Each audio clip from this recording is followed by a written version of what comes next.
ჩამოერთმევა თუ არა მონოპოლია ნავთობპროდუქტების ბიზნესში კომპანია Agrotrans Limited-ს, რომლის მფლობელადაც ყოფილი თავდაცვის მინისტრი დავით კეზერაშვილი სახელდება ჯერჯერობით გაურკვეველი რჩება. საქართველოს სააპელაციო სასამართლომ საქმის განხილვა საშვებულებო პერიოდის გამო 2 ოქტომბრისთვის გადადო. ბოლო პროცესზე მხოლოდ კომპანია Agrotrans Limited-ის ადვოკატის არგუმენტების მოსმენა მოხერხდა. მხარეები სასამართლოს გადაწყვეტილებას განსხვავებულად აფასებენ. Agrotrans Limited-ის ადვოკატი ირაკლი კორძახია დავით კეზერაშვილთან კავშირს კატეგორიულად უარყოფს და აცხადებს, რომ კომპანიის მფლობელი რუსეთში მოღვაწე მილიარდერი დავით იაკობაშვილია. მოსარჩელი მხარის განცხადება უსაფუძვლოა.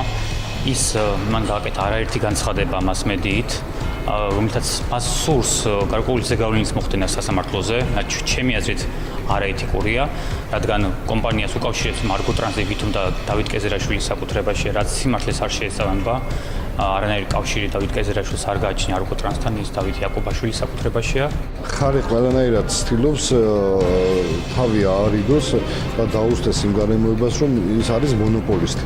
თუმცა ჩვენ შემდგომ სასამართლო პროცესზე შევეცდებით ჩვენს უკვე ახსნა განმარტებით გამოსვლაში დავადასტუროთ ის, რომ ზუსტად Agrotrans Limited და ფოთი არის მონოპოლისტი და არც ერთ სხვა ადამიანს და კომპანიას არ შეუძლია აწარმოოს ბიზნესი ფოთის საზღვაო ნავსადგურთან, რაც კატეგორიულად დაუშვებელია და იმედია ამას სასამართლო არ დაუშვებს.